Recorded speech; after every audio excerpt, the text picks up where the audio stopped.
فلا أقسم بمواقع النجوم وإنه لقسم لو تعلمون عظيم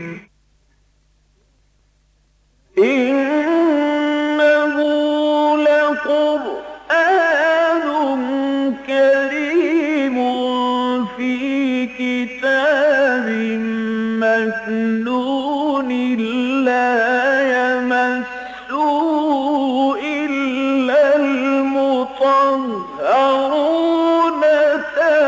تنزيل من رب العالمين.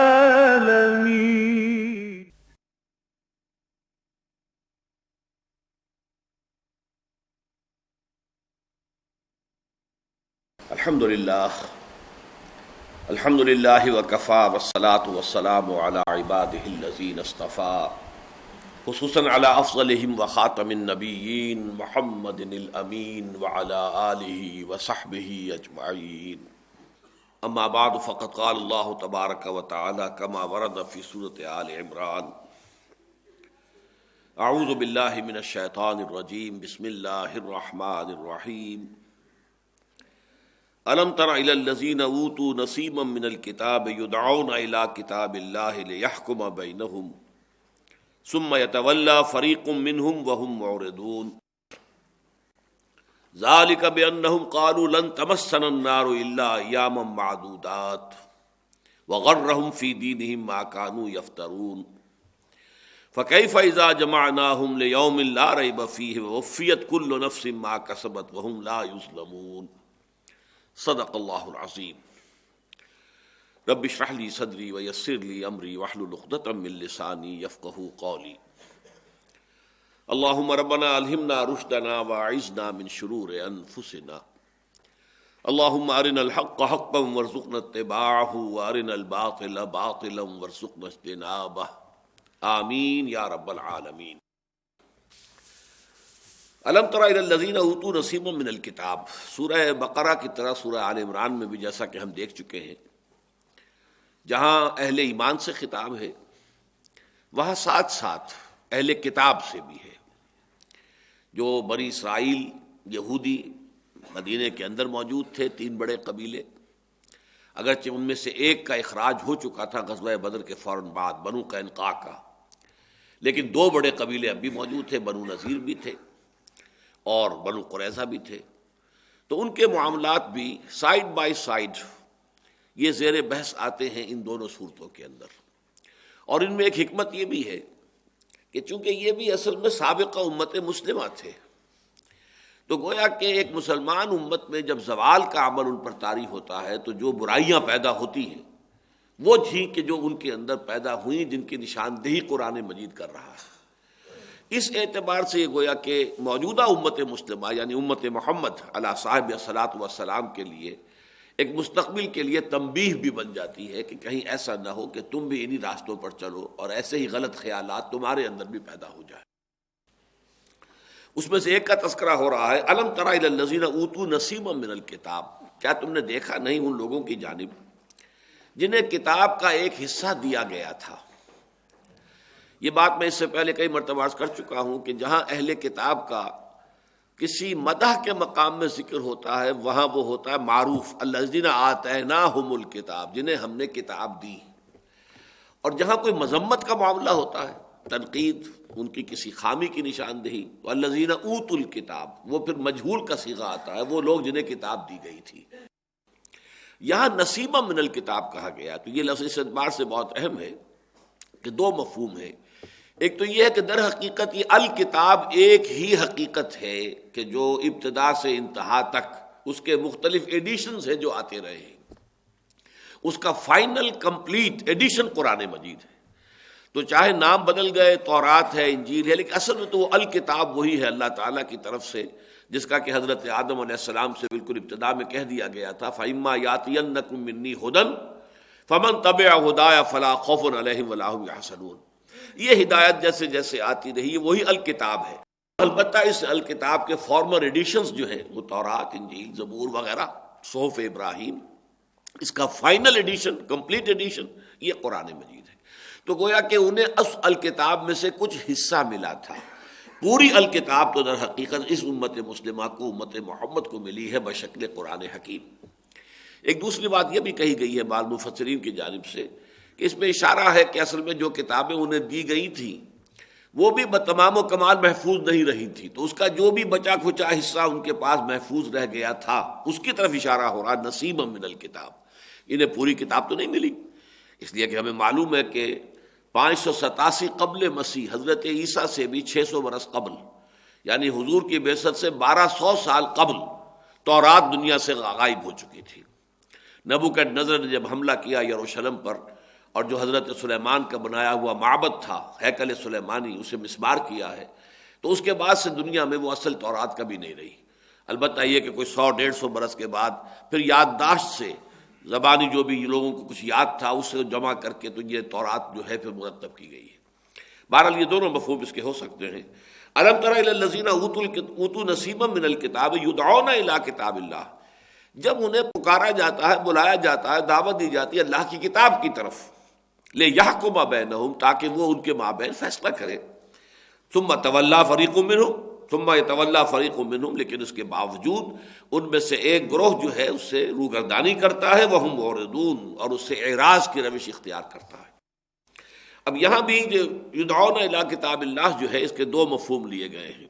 میرے نزدیک تو یہ مفہوم ہے کہ خود ان کی اپنی کتاب کی طرف بھی جب انہیں پکارا جاتا ہے کہ آؤ اس کتاب کے مطابق فیصلہ کر لو جو تمہارے پاس ہے، اس سے بھی روگردانی کرتے ہیں۔ اس کا ایک بہت اہم واقعہ بھی پیش آیا تھا کہ خیبر کے ایک بہت اونچے گھرانے کے افراد نے جو ہے وہ زنا کا معاملہ کیا۔ اب ان کی کتاب کے روح سے تو ان کے اوپر رجم ہونی چاہیے تھا، اس لیے کہ وہ شادی شدہ تھے دونوں، مرد بھی اور عورت بھی، لیکن یہ ہے کہ چونکہ بہت اونچے گھرانے سے تعلق تھا لہٰذا وہ اب آئیں بائیں شائیں کرنے لگے، اور بالآخر انہوں نے سوچا کہ حضور صلی اللہ علیہ وسلم کا امتحان اس میں لے لیا جائے کہ دیکھیں یہ نبی ہے بھی کہ نہیں ہے، انہیں معلوم بھی ہے کچھ کہ نہیں ہے۔ مقدمہ خیبر سے لا کر اور حضور کی عدالت میں جو ہے اس کو دائر کر دیا گیا۔ تو حضور نے پوچھا کہ تمہاری کتاب میں اس کا کیا حکم ہے، تو پھر اس میں بھی انہوں نے گول مول کیا۔ پھر آپ نے فرمایا لاؤ کتاب۔ وہ کتاب جب منگائی گئی، تورات کا جو بھی نسخہ ان کے پاس تھا، تو اس میں بھی ایک شخص نے ہاتھ رکھ لیا اوپر رجم کی جو آیت تھی اس کے اوپر، تو حضور نے کہا ہاتھ ہٹاؤ، اور وہاں وہ آیت رجم درج تھی۔ حضور نے پھر اسی کے مطابق ان دونوں کو رجم کیا اور کہا کہ اللہ تیری کتاب کے مطابق میں نے اس کو تازہ کر دیا ہے، اس سزا کو، اس حد کو جو تو نے ان شادی شدہ زانی یا زانیہ کے لیے مقرر کی۔ تو ان کی اپنی کتاب جو ہے اس کی طرف بھی ان کو اگر بلایا جائے تو وہ اس سے اعراض کرتے ہیں۔ اور دوسرے یہ کہ اگر قرآن کی طرف بلایا جائے، الکتاب جو مکمل کتاب اب آ گئی ہے، تو ظاہر بات ہے کہ اس سے تو ان کا اعراض ہے ہی۔ یہ کس لیے ہے؟ اب اگلی آیت میں اس میں ان کی تشخیص کی جا رہی ہے کہ اتنی بڑی، یوں سمجھیے کہ ایک امت، ایک قوم یا افراد کے جو مدعی ہوں اللہ پر ایمان کے اور کتاب پر ایمان کے اور رسول پر ایمان کے، کیسے ممکن ہے کہ وہ یہ روش اختیار کریں کہ وہ اللہ کی کتاب کو اپنا حکم ماننے کے لیے تیار نہ ہو؟ کیسے ممکن ہے کہ وہ اعراض کرے اللہ کی کتاب کی شریعت سے؟ تو اس کا اب جواب دیا جا رہا ہے کہ کیوں ہو گیا، کیسے ہو گیا۔ بِأَنَّ ذَلِكَ بِأَنَّهُمْ قَالُوا لَن تَمَسَّنَا النَّارُ إِلَّا أَيَّامًا مَّعْدُودَاتٍ، یہ اس لیے ہوا کہ انہوں نے یہ کہا، یہ گھڑ لی بات، یہ من گھڑت، ان کی وشفل تھنکنگ جو ہے، ان کی امانی میں یہ شامل ہے کہ انہوں نے یہ کہا کہ ہمیں تو آگ نہیں چھو سکتی ہرگز مگر گنتی کے چند دن، ایام معدودات، 2-3 دن۔ معدودات کا لفظ سورہ بقرہ میں 2 دفعہ آ چکا ہے۔ رمضان کا بھی جو ابتدائی حکم تھا، کتب علیکم الصیام کما کتب علی الذین من قبلکم لعلکم تتقون ایام معدودات۔ پھر حج کے ضمن میں آیا کہ جب کہ منا میں قیام کا معاملہ ہے وہ 2 دن ہو یا 3 دن ہو، ایام معدودات، وہی لفظ یہاں آ رہا ہے۔ تو ان کے عقیدے میں یہ چیز شامل ہو گئی تھی کہ ہم تو ابراہیم کی اولاد ہیں، اسحاق کی نسل سے ہیں، یعقوب کی اولاد ہیں، نحن ابناء اللہ واحباؤہ، ہم تو اللہ کے بڑے چہیتے ہیں، اس کے بیٹوں کے مانند ہیں، بہت لاڈلے ہیں، ہمیں کیسے جہنم چھو سکتی ہے؟ ہاں، لوگوں کی آنکھوں میں دھول جھونکنے کی خاطر اللہ تعالیٰ جو ہے کوئی فراڈ ہی کرنا چاہے گا تو بہرحال باقی اپنی تمام مخلوق جو ہے اس کی آنکھوں میں کچھ نہ کچھ تو دھول جھونکنی ہوگی، تو ہمیں صرف ایسے ہی کھانا پوری کے لیے جہنم میں داخل کر دیں گے ہمارے بد اعمال ہوئے اگر، اس کے بعد ہمیں فوراً نکال لیا جائے گا، 2 دن 3 دن 4 دن 5 دن، یہ بس یہ 10 تک کا معاملہ ہوگا۔ معدودات جو ہے وہ جمع قلت کا یہ وزن ہے، اور یہ 10 سے کم پر ہوتا ہے۔ اتنے دنوں پر تو ہمارا ہو سکتا ہے، باقی اس کے علاوہ نہیں۔ اب ظاہر بات ہے کہ جب یہ عقیدہ کسی کے دل میں بیٹھ جائے تو پھر اسے حلال حرام کی تمیز کرنے کی ضرورت کیا ہے؟ کہیں مفاد اگر اس کا ہے، چاہے وہ حرام میں ہے، وہ تو مفاد کو ترجیح دے گا اور حرام کا ارتکاب کرے گا۔ خامخواہ کوئی فرض جو ہے وہ اس کو ادا کرے اور اس میں تکلیفیں اٹھائے، مصائب جھیلے، بھوک برداشت کرے، مصیبت جو ہے اس کو برداشت کرے، کیوں؟ کاہے کے لیے؟ اصل شے جو ہے انسان کو سیدھا رکھنے والی شے وہ ہے آخرت پر یقین اور ایمان کی بات۔ اگر آخرت کا یقین اور ایمان نہیں ہے تو بقیہ دونوں ایمانیات جو ہیں، ایمان باللہ جو ہے یہ بھی ذات و صفات کی ایک بحث بن کر رہ جائے گا۔ جس طرح علامہ اقبال نے کہا ہے کہ زندہ قوت تھی زمانے میں یہ توحید کبھی، اور اب کیا ہے فقط ایک مسئلہ علم کلام، وہ پھر مسئلہ علم کلام بن جائے گا۔ ہیں صفات ذات حق، حق سے جدا یا عین ذات، اب یہ بحثیں ہوں گی، بس اور کچھ نہیں ہوگا۔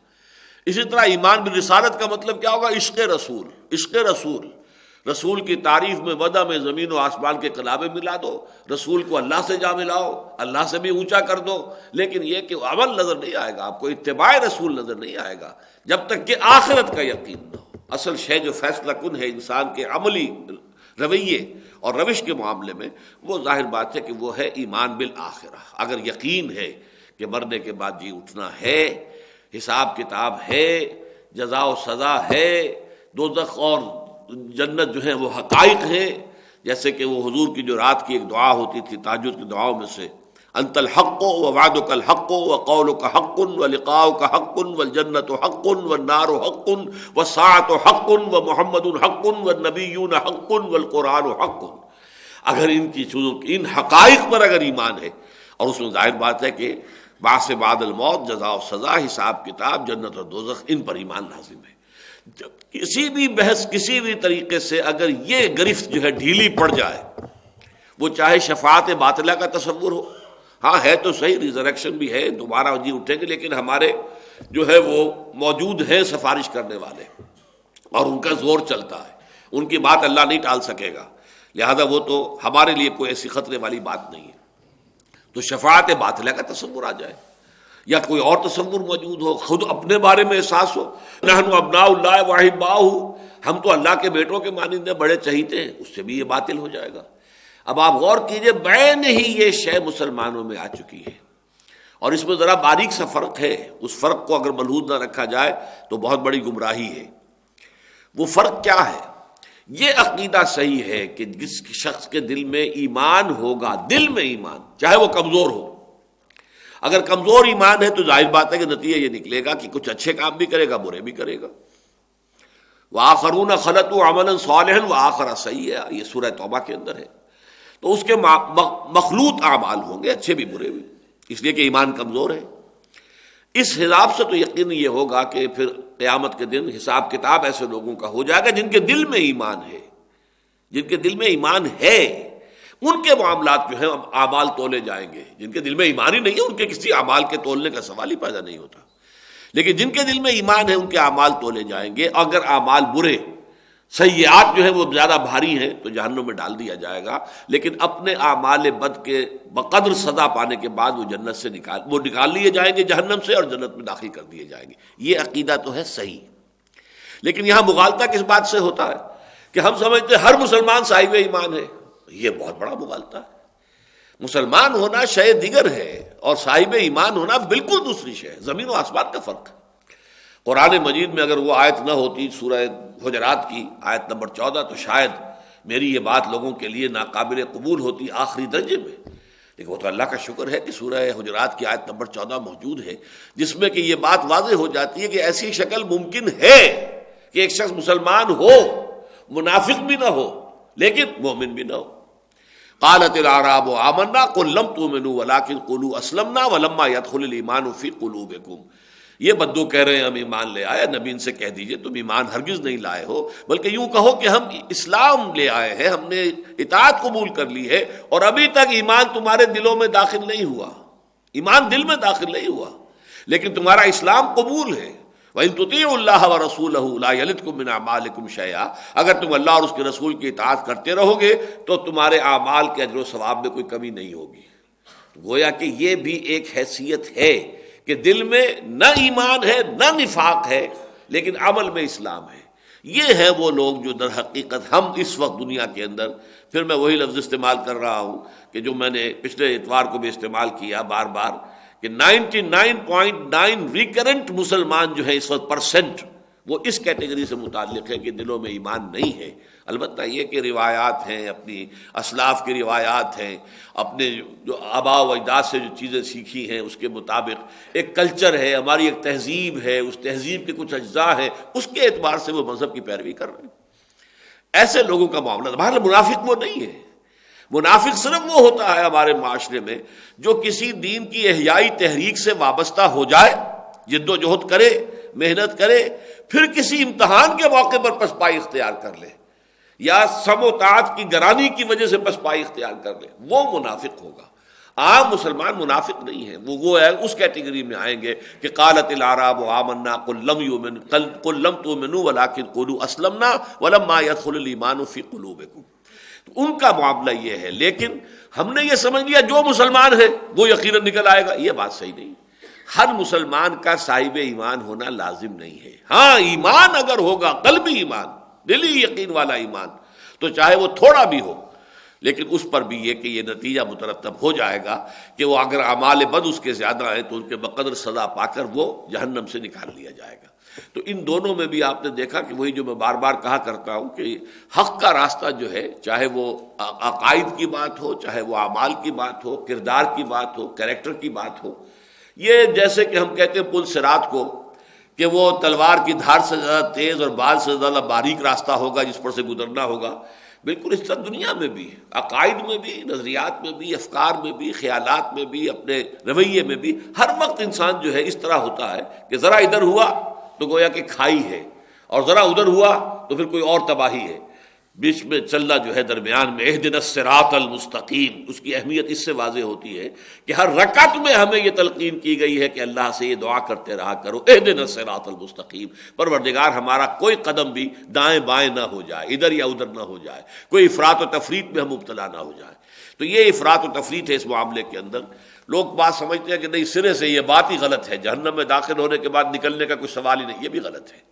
جہنم میں داخلے کے بعد ان لوگوں کا نکلنے کا معاملہ متفق علیہ ہے امت کے اندر، جن کے دلوں میں ایمان تھا لیکن ایمان اتنا کمزور تھا کہ اعمال پر اس کے پورے اثرات مترتب نہیں ہوئے، نتیجتاً برائیوں کا کھاتا زیادہ بڑھ گیا بھلائیوں سے۔ ایسے لوگوں کو جہنم میں داخل کیا جائے گا، وہ اپنے جرائم کے بقدر سزا پائیں گے، پھر نکلیں گے اور جنت میں داخل کیے جائیں گے۔ لیکن یہ سب مسلمانوں کا معاملہ نہیں ہے، یہ ان مسلمانوں کا معاملہ ہوگا کہ جن کے دلوں میں ایمان موجود ہے۔ اور یہ معاملہ ہم دنیا میں تو فیصلہ کر ہی نہیں سکتے کسی کے بارے میں، کسی کے دل میں ایمان ہے یا نہیں ہے، یہ اللہ تعالیٰ کے ساتھ معاملہ پیش آنا ہے، وہ جانتا ہے، وہ علیم بذات الصدور، وہ تو جو کچھ لوگوں کے سینوں کے اندر ہے اس سے واقف ہے۔ تو فرمایا یہ جو ان کے اندر، ان کے عمل کے اندر جو یہ گراوٹ پیدا ہوئی ہے کہ ان کا حال یہ ہے کہ انہیں کتاب اللہ کی طرف بلایا جاتا ہے اور یہ اس سے اعراض کر رہے ہیں، تو اس کی وجہ کیا ہے؟ ذالک بانہم قالوا لن تمسنا النار الا ایاما معدودات، یہ اس وجہ سے ہوا ہے کہ انہوں نے یہ عقیدہ گھڑ لیا ہے، من گھڑت خیال جو ہے اپنے دل میں بٹھا لیا ہے کہ ہمیں تو آگ چھو ہی نہیں سکتی مگر گنتی کے چند دن۔ وغرہم فی دینہم ما کانوا یفترون، اور دھوکے میں ڈال دیا ہے انہیں ان کے دین کے معاملے میں اس شے نے جو انہوں نے خود گھڑی ہے۔ یہ بھی عام طور پر اجتماعی زندگی کے اندر بڑے بڑے اس کے مظاہر سمجھ میں آتے ہیں۔ ایک آدمی ایک جھوٹ بولتا ہے مصلحتاً، وہ جھوٹ بولتے بولتے بولتے بولتے ایک وقت آتا ہے کہ وہ واقعی اس پہ یقین کرنے لگتا ہے کہ یہ حقیقت ہے، حالانکہ آغاز میں اس نے اسے گھڑا تھا، جھوٹ بولا تھا، یہ جانتے ہوئے کہ میں جھوٹ بول رہا ہوں، لیکن ایک مصلحت ہے، اس مصلحت کی وجہ سے میں جھوٹ بول رہا ہوں۔ لیکن پھر بولتے بولتے بولتے بولتے اس جھوٹ کی تکرار کرتے کرتے وہ خود بھی اس مغالطے میں مبتلا ہو جاتا ہے کہ یہ بات سچ ہے۔ تو غرہم فی دینہم ما کانوا یفترون، یہ عقیدہ انہوں نے گھڑ لیا تھا، یہ ان کا افطرا تھا، یہ ان کی من گھڑت بات تھی، لیکن یہ کہ اس کے بعد وہ ان کے اعصاب پر اس طرح مسلط ہو گئی ہے کہ اس نے انہیں دین کے معاملے میں سخت دھوکے میں ڈال دیا ہے۔ فَكَيْفَ إِذَا جَمَعْنَاهُمْ لِيَوْمٍ لَا رَيْبَ فِيهِ، اب یہ جو ہے سوالیہ نشان، کیفا، کیا ہوگا اس دن، اب اس کیا ہوگا اس انداز میں، اس اسلوب کے اندر قیامت مضمر ہے، کیا ہوگا اس دن جب کہ ہم جمع کریں گے ان سب کو، اس دن کے جس دن کے آنے میں کوئی شک نہیں۔ فَكَيْفَ إِذَا جَمَعْنَاهُمْ لِيَوْمٍ لَا رَيْبَ فِيهِ وَوُفِّيَتْ كُلُّ نَفْسٍ مَا كَسَبَتْ، اور ہر نفس کو، ہر جان کو پورا دے دیا جائے گا جو کچھ کہ اس نے کمایا ہوگا۔ یہ وفا یوفی، اوفا یوفی، وفا یفی، یہ جو ہے جس کا ان الفاظ کا جو ہے بڑا غلط استعمال کیا ہے قادیانیوں نے، کہ ہم وفات کے ایک ہی معنی جانتے ہیں، کسی آدمی کا مر جانا، لیکن یہ کہ عربی زبان میں اور اردو میں بھی وعدہ وفا کرنا، اب اس میں موت کا سوال تو نہیں ہے، پورا کرنا ہے، وعدہ پورا کرنا، وعدہ وفا کیا، تو اس میں جو ہے وفا یفی، اوفا یوفی، وفا یوفی، توفا یا توفی، اس میں زمین و آسمان کا فرق ہے۔ استوفا یا استوفی، یہ مختلف ابواب سے جب یہ مادہ آتا ہے اور اس کے مصدر بنتے ہیں تو زمین و آسمان کا فرق ہو جاتا ہے۔ وفا یوفی، کسی کو پورا دے دینا، توفا یا توفا، پورا لے لینا، اب یہ کہاں دینا کہاں لینا، وفا یوفی، اوفا یوفی کے معنی بھی وہی ہیں، پورا دینا، اور وفا یوفی میں اور تاکید ہے، بھرپور طریقے پر اس کا رتی ماشا حساب بے باک کرنا، پورا دے دینا، یہ ہے وفا یوفی۔ اور توفا یا توفا، پورا لے لینا، چھوڑنا نہیں کچھ بھی، جو بھی ہے حق ہے وہ پورا لے لینا۔ تو یہاں ہے وَوُفِّيَتْ كُلُّ نَفْسٍ مَا كَسَبَتْ، ہر جان نے جو کچھ کمایا ہوگا پورا اس کو دے دیا جائے گا، وَهُمْ لَا يُظْلَمُونَ، اور کسی پر کوئی ظلم نہیں ہوگا۔ قُلِ اللَّهُمَّ مَالِكَ الْمُلْكِ، یہ اس سورہ مبارکہ میں یہ مقامات دعا کے جو ہیں، اور جس طرح سے تلقین آ رہی ہے شروع سے ہم دیکھ رہے ہیں، پہلے رکوع میں بھی تھی، اس کے بعد پھر آئی، اب پھر تیسری مرتبہ یہ انداز ہے، قل اللہم مالک الملک۔ اس میں جو ایک تفویض الامر الی اللہ کی کیفیت آتی ہے کہ اس کائنات میں جو کچھ ہو رہا ہے وہ اللہ کے اذن سے، اس کے حکم سے، اس کی مشیت سے، اس کی ایک تدبیر ہے۔ اس میں جو تھوڑا سا انسان کو اپنی کم فہمی کی وجہ سے مغالطہ ہو جاتا ہے، وہ بھی دیکھیے وہ جو تلوار کی دھار سے تیز اور بال سے زیادہ باریک، ایک طرف یہ بات ہے کہ پتہ تک نہیں ہل سکتا جب تک کہ اذن رب نہ ہو، ہم کچھ کر ہی نہیں سکتے جب تک کہ اللہ نہ چاہے۔ دوسری طرف یہ کہ ہم مختار ہیں، ہمیں اختیار ہے، ہمیں چوائس دیا گیا ہے، اسی لیے ہم اللہ کے ہاں مکلف ہیں، جواب دہ ہیں، مسئول ہیں، اکاؤنٹیبل ہیں۔ اب یہ دونوں انتہا ہیں، جبر اور قدر۔ اگر اللہ ہر شے پر غالب ہے، محیط ہے، کوئی شے اس کی مرضی کے بغیر، اس کے اذن کے بغیر حرکت تک نہیں کر سکتی، تو گویا کہ ایک طرح کا جبر کی کیفیت سامنے آ جاتی ہے۔ اور یہ کہ ہم مختار ہیں، اما شاکرم و اما کفورا، چاہے تو شکر گزار بنے، چاہے ناشکرے بن جائیں۔ فمن شاء فلیؤمن ومن شاء فلیکفر، جو چاہے وہ ایمان لے آئے، جو چاہے کفر کرے، اب ہمارا اختیار ہے۔ تو جبر و قدر کی پوری بحث اس میں بھی یہ ہے کہ در حقیقت اللہ کی وہ عظمت اتنی ہے، وہ اپنی تدبیر امر کر رہا ہے، لیکن اس کے نیچے تمہارا جو ہے معاملہ، آٹونومی تمہاری بھی موجود ہے، تم جو کچھ کرتے ہو اپنی مرضی سے کرتے ہو، اپنے اختیار کو استعمال کرتے ہوئے کرتے ہو، لیکن اللہ اس کو اپنی جو بڑی اسکیم ہے اس کے اندر ایسا فٹ کرتا ہے کہ معلوم ہوتا ہے کہ گویا کہ یہ اس کے حکم سے ہوا ہے، یہ اس کی مشیت کے تحت ہوا ہے، اور اس سے اللہ تعالیٰ کی کوئی بہت بڑی حکمت پوری ہو گئی ہے۔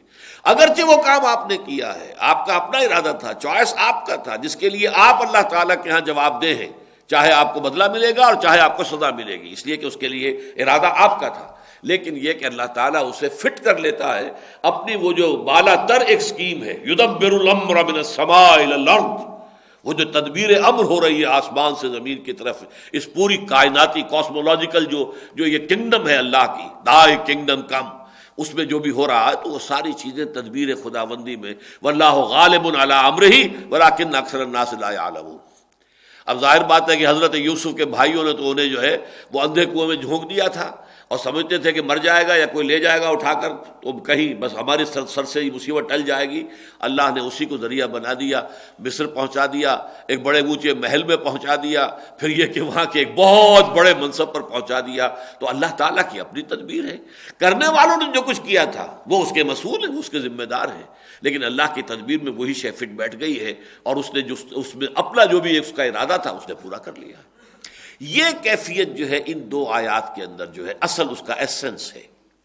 قل اللہم مالک الملک, کہو اے اللہ جو تمام ملک کا مالک ہے, کائنات ارضی و سماوی, کل کی کل اس کا مالک تو ہے. مالک بھی ہے ملک بھی ہے, اور مالک اور ملک عربی زبان کے اعتبار سے ایک ہی لفظ ہے. مالک یوم الدین بھی ہے, مالک یوم الدین بھی ہے. اسی لیے میم لام کاف لکھیں گے سورہ فاتحہ جب بھی آپ لکھیں گے تو تیسری آیت جو مالک یوم الدین لکھیں گے, میم الف لام کاف نہیں لکھیں گے, وہ غلط ہو جائے گا. میم کھڑا زبر لام کاف, لکھنے میں میم اور لام اور کاف آئے گا. پڑھنے میں اگر کھڑا زبر ہے تو مالک ہو گیا, اور اگر پڑا زبر ہے تو ملک ہو گیا. مالک یوم الدین, ملک یوم الدین. تو قل اللہم مالک الملک تؤتی الملک من تشاء, تو دیتا ہے حکومت جس کو چاہے, تیرا اختیار ہوتا ہے. حالانکہ ظاہر بات ہے دنیا میں کھیل ہو رہا ہے, لوگ محنت کر رہے ہیں, شہزادے لڑ رہے ہیں, اورنگزیب کی جنگ ہو رہی ہے اپنے بھائیوں کے ساتھ, یہ سب اپنے اپنا جو ہے داؤ لگا رہے ہیں, لیکن یہ اللہ کا فیصلہ کچھ اور ہے, اور وہ فیصلہ جو ہے وہ اپنے اس فیصلے کے مطابق اس کا فیصلہ جو ہے اس روب عمل آ جائے گا. تؤتی الملک من تشاء وتنزع الملک ممن تشاء, جس سے چاہتا ہے تو حکومت چھین لیتا ہے, سلب کر لیتا ہے. وتعز من تشاء وتذل من تشاء, اور جسے تو چاہتا ہے عزت دیتا ہے, اور جسے تو چاہتا ہے اسے کمزور اور ذلیل کر دیتا ہے. بیدک الخیر. اب اس ٹکڑے میں البتہ ضرور ہے, اب اس طرح کے ٹکڑے جیسا کہ میں نے بارہا کہا ہے کہ یہ قرآن مجید میں ایسے روانی میں آ جاتے ہیں کہ عام قاری پڑھتا ہوا گزر جاتا ہے, لیکن جو ہے کوئی شخص جو گہرائی میں غور کرتا ہے وہ آ کے رک جائے گا. بیدک الخیر, کیا مطلب اس کا؟ ایک مرتبہ تو یہ کہ کل کا کل خیر تیرے ہاتھ میں ہے, یعنی جس کو مانگنا ہو خیر اللہ سے مانگے, کل خیر اس کے ہاتھ میں ہے, تو دعا اس سے کرو گے, کسی اور سے نہیں کرو گے.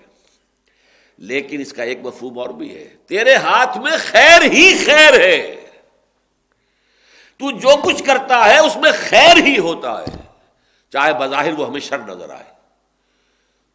میرا حادثہ ہو گیا, میری ہڈی ٹوٹ گئی, میرے لیے شر ہے, لیکن پتہ نہیں اللہ نے کون سی بڑی مصیبت سے مجھے بچایا ہے اس حادثے کی وجہ سے. وہ جو معاملہ سورہ کہف میں آتا ہے کہ وہ بیچارے غریب جو کام کرتے تھے اور اپنی کشتی میں سواریاں ادھر سے ادھر لے گئے, 2 پیسے فی پھیرا کرایہ لے رہے تھے, اپنی روزی کما رہے تھے, تو وہ آپ کو معلوم ہے کہ حضرت خضر نے ان کی ایک تختہ توڑ دیا.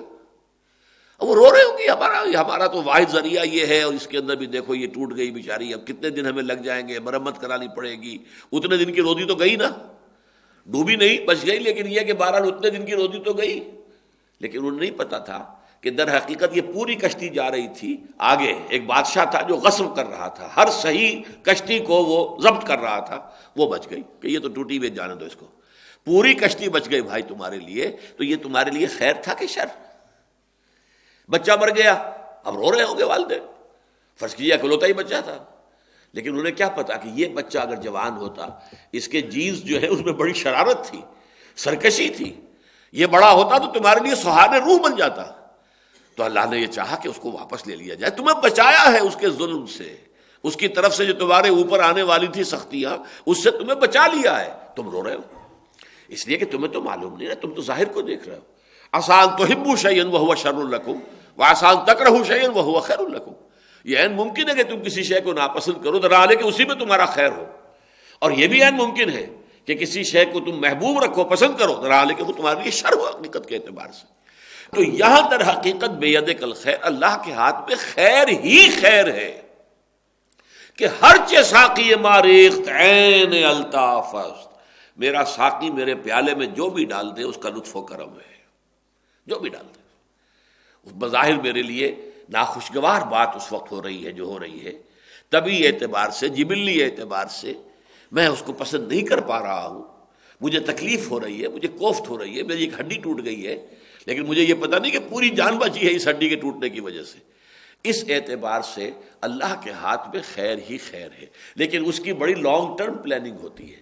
ہم بڑے شارٹ سائٹڈ ہیں، ہمیں تو فوری طور پر نقد نقصان اور نقد نفع جو ہے وہ نظر آتا ہے، وہ دور کی چیزیں ہم دیکھ نہیں سکتے، شارٹ سائٹڈ ہیں۔ اللہ کا معاملہ جو ہے اسی لیے فرمایا کہ تمہارے 1000 برس تو ہے، اس کا تو ایک دن بنتا ہے، اس کی جو پلاننگ ہوتی ہے وہ تو 1000 سال کی ہوتی ہے۔ تم اپنے دنوں کے حساب سے جو ہے کہ وہ گنتی کرتے ہو، اپنی گنتی کر رہے ہو۔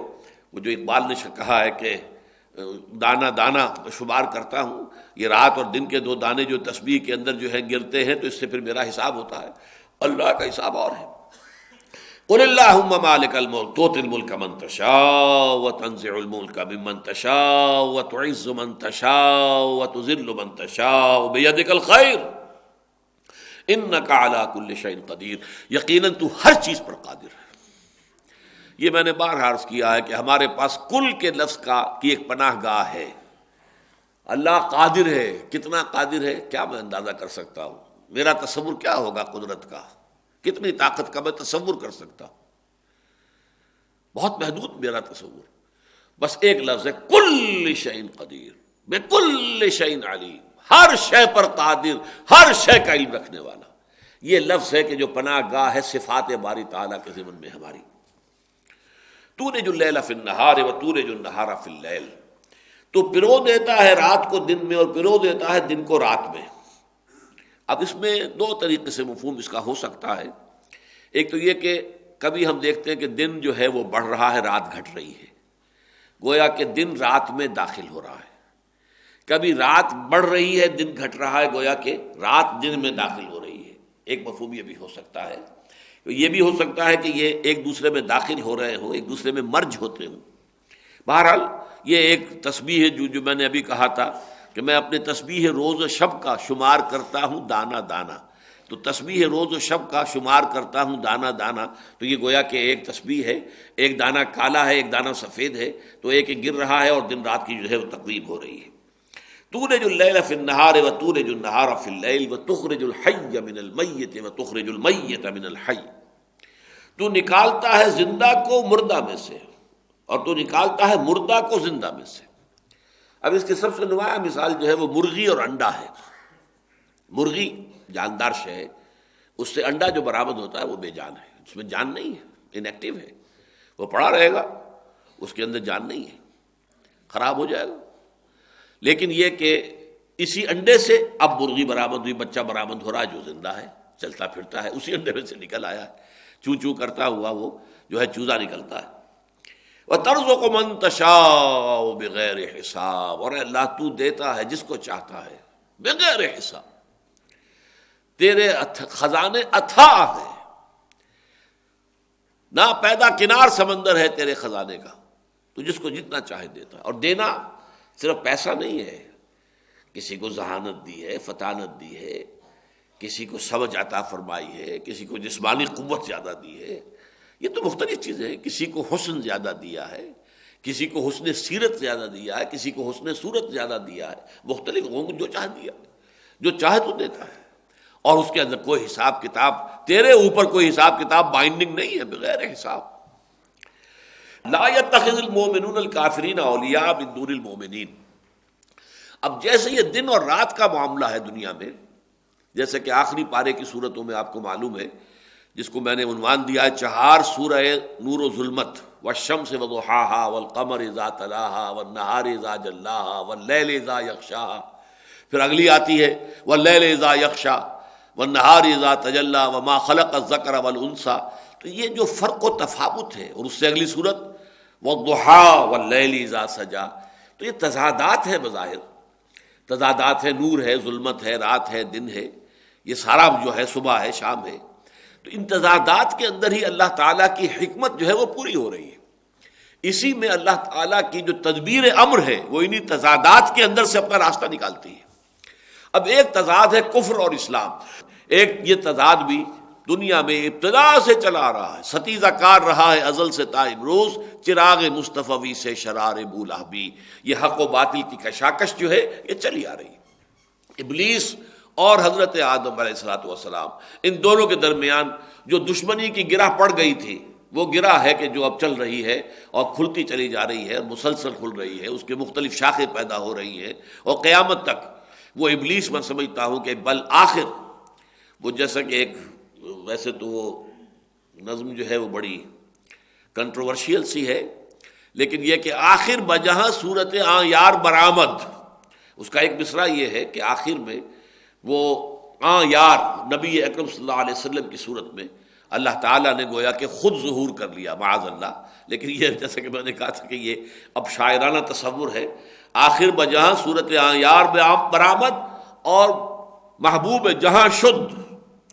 اسی طرح میں صرف اس کا حوالہ دے رہا ہوں، میں یہ شعر اس وقت آپ کو پڑھا نہیں رہا ہوں، نہ اس کے مفہوم پر بحث ہے کوئی، اصل میں اس کے حوالے سے کہہ رہا ہوں آخر کار اس جنگ کی جو انتہا ہوگی وہ یہ ہے کہ وہ کمبخت ابلیس جو ہے عزازیل جن، وہ خود دجال اکبر کی شکل اختیار کر کے دنیا میں آئے گا اور خدائی کا دعویٰ کرے گا، اور جن کے ایمان بھی کمزور ہوں گے وہ اس پر ایمان لے آئیں گے، اس لیے کہ رزق کے سارے خزانے اس کے ہاتھ میں آ چکے ہوں گے۔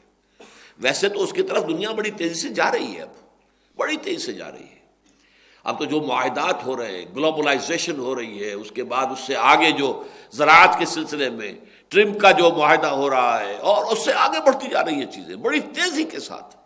معلوم ہوگا کہ رزق جو ہے وہ بالکل ایک مرکزی قوت ہے جس کے ہاتھ میں آ جائے گا، جس کو وہ چاہیں گے دیں گے اور جس کو نہیں چاہیں گے نہیں دیں گے، اور یہ ایک وقت میں آ کر یہ ایک شخص کی شکل میں بھی، ایک انسان کی صورت میں بھی، وہ دجال جس کے بارے میں حضور فرماتے ہیں کہ کوئی نبی اور رسول ایسا نہیں گزرا دنیا میں جس نے کہ دجال کے فتنے سے اپنی امت کو خبردار نہ کیا ہو، اور مجھے اندیشہ ہے کہ میری ہی امت کے اندر اس کا ظہور ہوگا، اور وہ بہت زبردست فتنہ ہے، تو پوری انسانی تاریخ کا عظیم ترین فتنہ وہ ہوگا۔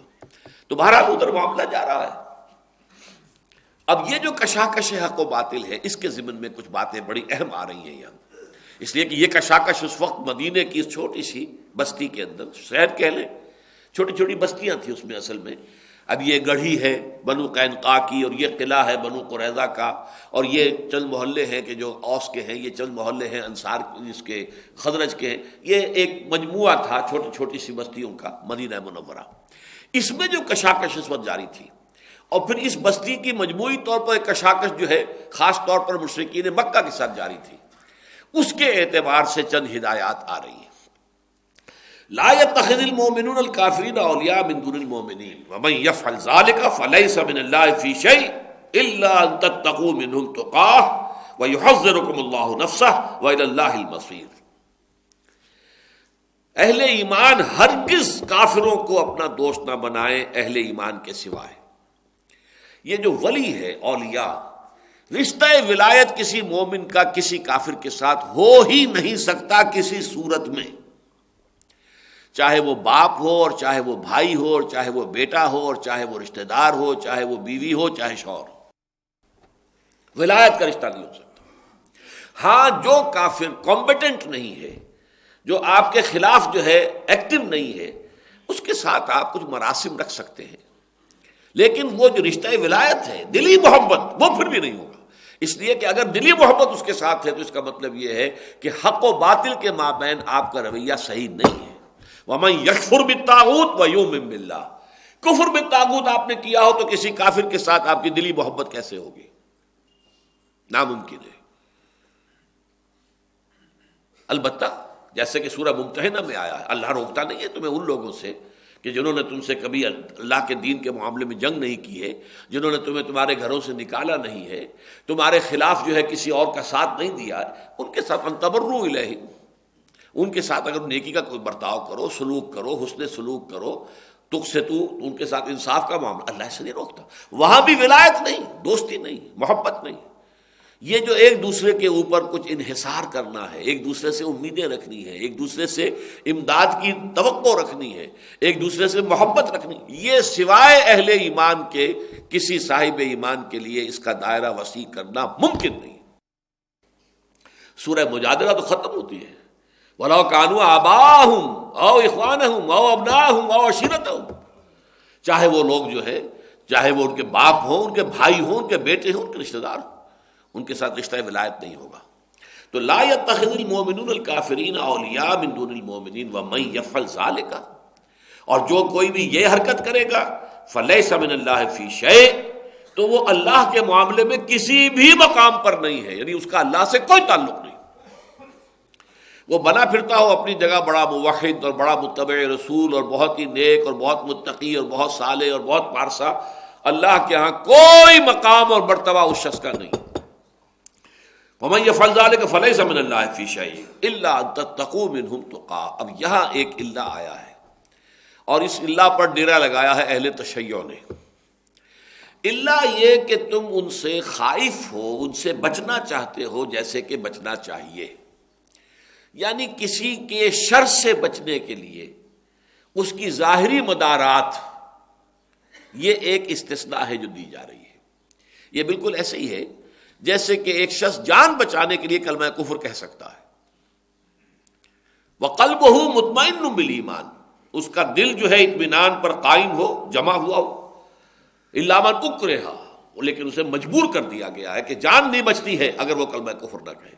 اور یہ واقعہ بالکل یوں سمجھیے صدر اسلام میں ہو گیا تھا، بالکل آغاز میں، جب یہ خاندان جو تھا 3 افراد پر مشتمل، حضرت یاسر اور ان کی اہلیہ حضرت سمیہ اور بیٹا عمار، ان تینوں کو جو ہے شدید ترین ٹارچر دے رہا تھا ابو جہل۔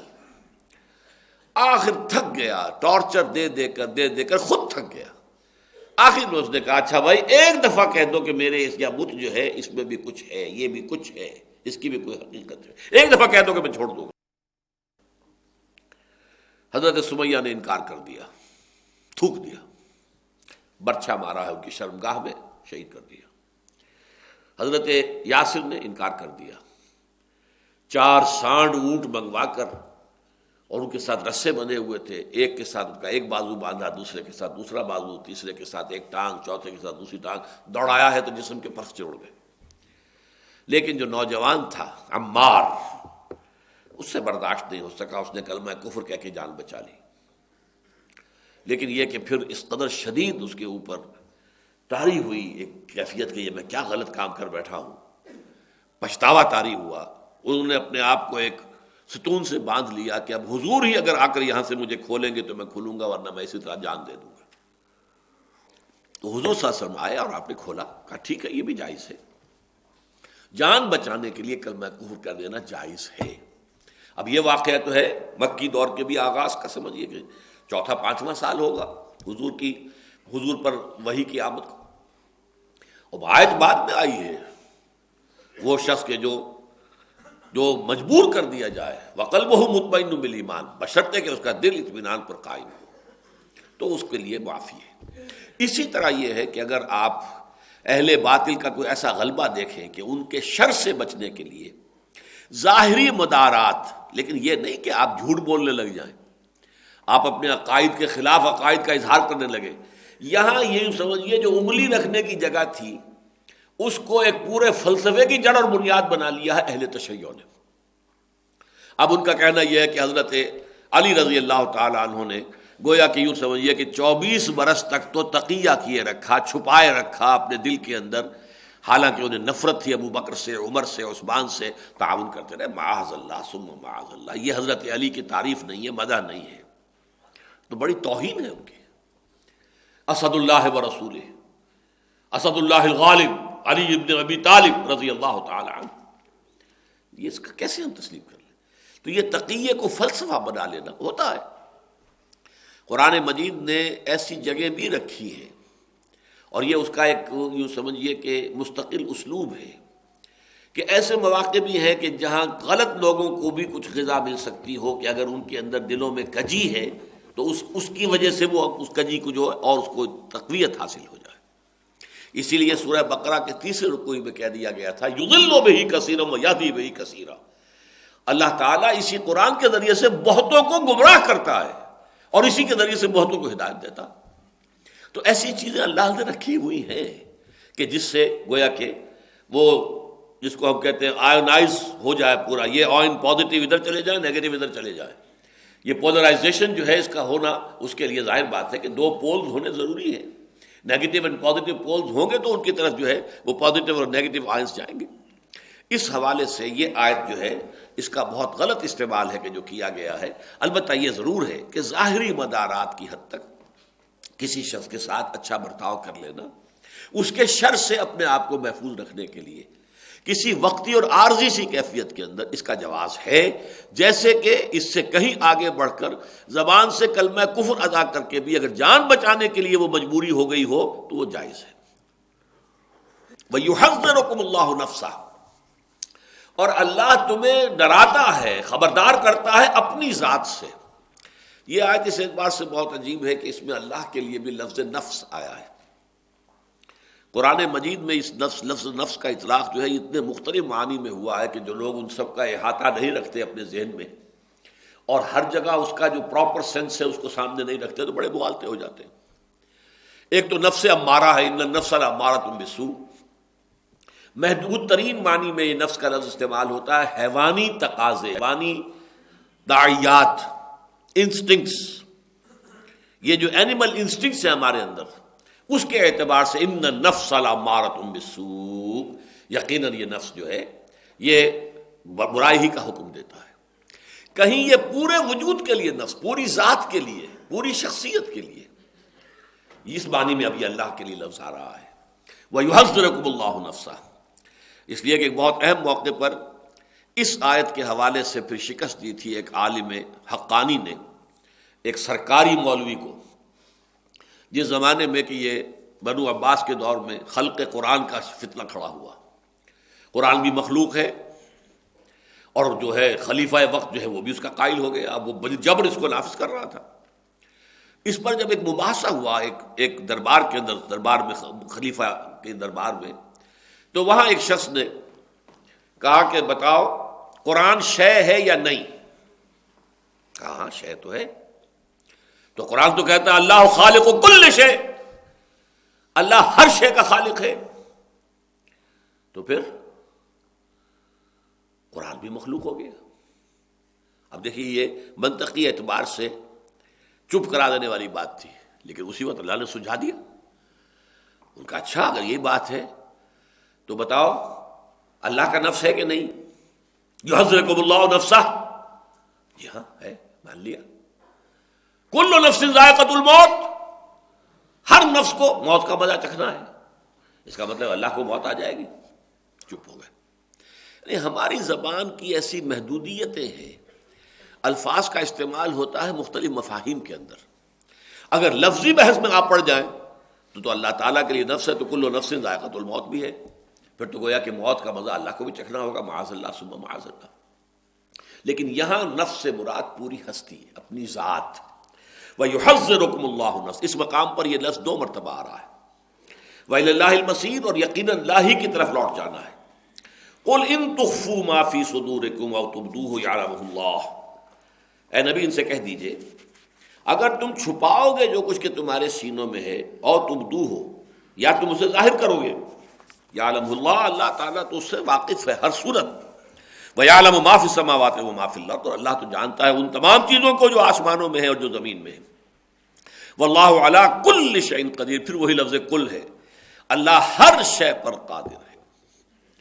اب یہاں بھی اگرچہ یہ مضمون سورہ بقرہ کے آخر میں بھی آیا تھا، لِلَّهِ مَا فِي السَّمَاوَاتِ وَمَا فِي الْأَرْضِ وَإِن تُبْدُوا مَا فِي أَنفُسِكُمْ أَوْ تُخْفُوهُ يُحَاسِبْكُم بِهِ اللَّهُ، جو کچھ تمہارے سینوں میں ہوتا ہے چاہے تم چھپاؤ اور چاہے تم ظاہر کرو، اللہ اس کا محاسبہ کر کے رہے گا۔ اور اس پر میں نے آپ کو بتایا تھا کہ صحابہ کرام بہت سخت پریشان ہو گئے تھے، بہت سخت پریشان ہو گئے تھے، اس لیے کہ انسانوں کے اندر دلوں میں اور سینوں میں تو وسوسے آتے رہتے ہیں، ان کے اوپر ان کو اختیار نہیں ہے۔ صحابہ آ کر کہتے تھے حضور ایسی ایسی باتیں ہمارے دل میں آتی ہیں کہ ان کو زبان پر لانے سے زیادہ ہم اس کو بہتر سمجھتے ہیں کہ ہمیں زندہ آگ میں جلا دیا جائے۔ حضور نے فرمایا اچھا تم واقعی ایسی کیفیت محسوس کرتے ہو؟ کہ جی۔